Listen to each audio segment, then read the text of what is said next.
Ayan, magandang gabi. Ito, Aerox version 2. Ayan, dati na natin ginawa to eh. 8 months na yata, no sir? Nung huling punta ko dito.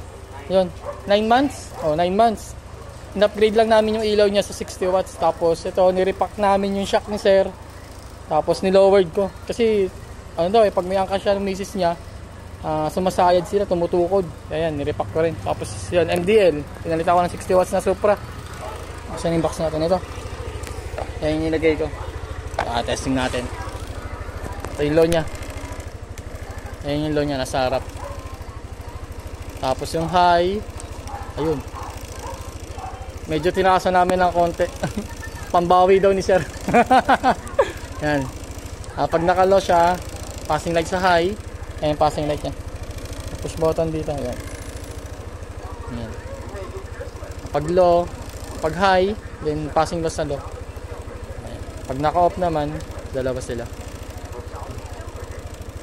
Ayun. Ayan, sakap mong kalsada pag high. Ayan low. Sa harap ng medyo.